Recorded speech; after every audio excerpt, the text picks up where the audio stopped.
Hey guys, we'll be doing I'm doing a recap of our class today for those of you who were absent and those of you that will be doing the assignments. The assignment goes on digest this weekend, hopefully, if you can have people who can complete it. So yes, to start, you download the file that's been given to you or that you have already. You can import it. When you're done downloading it from the classroom, you import it from here, file, import file. You look for the file, you click and you import. When you do your imports, you choose composition, then you click OK. But in my case, I have the file here already, so I double click to open it. And once I'm there, I come here to my timeline. So I showed you a way to animate it individually, but for the purpose of this test we're having, I'll do a very short way to animate everything. It follows the same principles as what we learned in class, where for the world layer, for example, here we have your time on your timeline here. You have your layers here. Timelines are here. Your layers are here. So each layer can be controlled independently. I click the solo button to see just that one layer and modify it. For example, I can click this world layer, the solo button here to the left. Make me click the drop down, click the transform drop down, and modify the scale. So when you want to modify, make sure you drop your keyframes. So for example, at 0 seconds on timeline here, at 0 second here, I'll make the scale 0, type in 0 and click enter. And at 50 seconds, half a second, I'll make it 100%.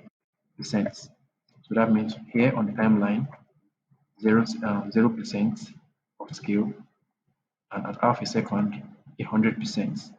I'll stylize it a little bit by coming right before the last keyframe and making it 120. That's it. So here now you have this for the world layer. It zooms in from scale 0 to 120 and it shrinks down to 100 like this. That's what we want to do. That's how we animate the scale of each layer. Now we'll move on to the other layers. What we'll do is this. I'll advise you open up all layers, click the solo button to see all the other layers. Then you come to each and every one of the trees. So the tree here is the first tree here on the timeline is this one here. To animate it, you click on the drop down to the left here, drop down, transform, and you can modify the scale. But you notice it's scaling from the middle of the layer right here, scaling from the middle. But for a tree that has the base at the bottom, we want to scale from the bottom here. So to do that, what you want to do is before animating at all, make sure it's back on 100. You come to the top of your menu button here, you see the anchor point tool. The anchor point tool is here. Once you click on it, you click on your layer and you drag the anchor point from the middle here to the bottom.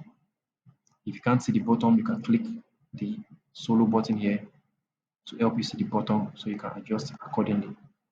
But I don't need that right now, so I'll make it visible, every other layer visible, and then I'll put the anchor point at the base here. So what I'll do now is since my world layer animates here, from this 0.5 seconds here, you can animate your keyframe. So what I will do is this. Before animating anything, I will come to each and every layer and set the anchor points to the right place I want them. So this layer, I can turn it off and on to know where it is. So it's not useful, there's no layer on it, so I delete this layer. Come to my 3-1, I zoom in to see where it is. So I set my anchor point by selecting it here, it at the base, the anchor point at the base, because it's a 3, I want it to scale from the middle, from the base. Be careful so it doesn't wander away like it just did now. Make sure the anchor point is at the base of the tree, right here.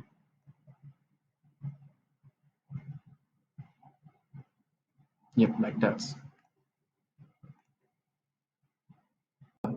Come here to the left. Beside this visibility button, you turn on each and every layer with the solo button. So for this layer 2, tree 2, make sure you select it, click on it to select it. Yeah, with your anchor tool, drag the anchor points to the base. I'll come to 3, anchor points to the base. 3, 4, make it visible, bring the anchor points to the base. 3, 5, anchor points to the base. 3, 6, make it visible like this. Bring the anchor points here, right from the middle here to the base. 3, 7, anchor points to the base. So we are doing this so we can animate all layers at the same time without doing this process over and over again. So 3, 9, come here, bring the anchor points right to the base. So I'll do that for every other layer and bring the anchor point from the middle, see right here, to the base of the tree, just like that. So we have this smile outline. It's at the base here. I'll bring the anchor points. Okay, I think we can leave the anchor point for this one right at the middle. Courtesy the Regents Animation and Character Design Club. We'll leave the anchor point at the middle too. The text layer, let's see what's in there. Echo Day, commemorating Echo Day. The anchor points will stay at the middle too because we want it to pop from the middle, not from the base like the other trees. The design, that's on the design, nothing. Then the background, turn it back on now to see what's there. We don't need to animate the background layer, we'll leave it as it is. So now what I want to do is this, I'll turn back off the background and the text layer, the courtesy layer, and the smile layer. So let's work with just the trees. So the trees are all here now. What I want to do next is now to make it scale from what? From 0 to 120 to 100. So it goes very big and then shrinks back to 100. So from 0 seconds, okay, let's make it from half a second here on the timeline. Half a second, right here. I'll do scale, transform, transform.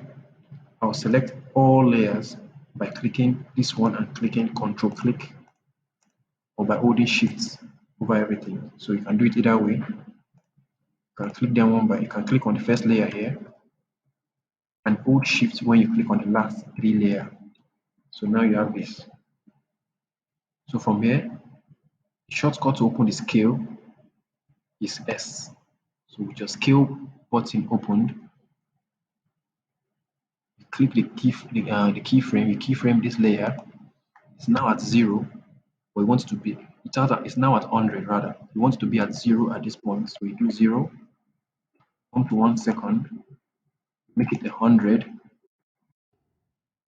We will come back a little bit before the 100 keyframe and make it 120. Turn on all layers at the end. Make sure all layers are turned on. Make sure no solo button is turned on too. Make sure all solo buttons are unchecked.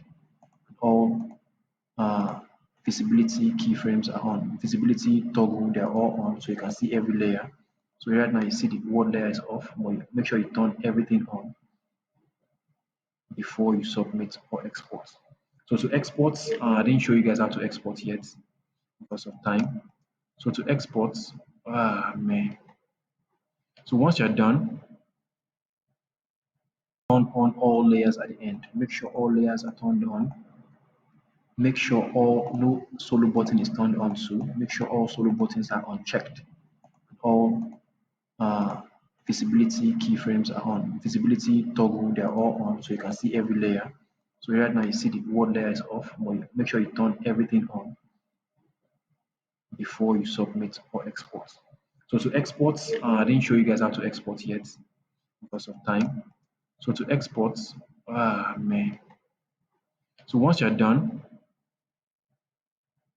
yeah, guys. So when you're done, come to 8 seconds on your timeline. Then you come to the end of the timeline here.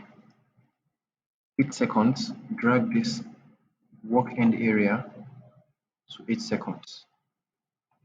or you can just press N on your keyboard. Anywhere you press N on your keyboard, the project stops there. So you come to 8 seconds or 6 seconds and press N, or you drag this work area. It's usually at the end of your timeline. Drag it here.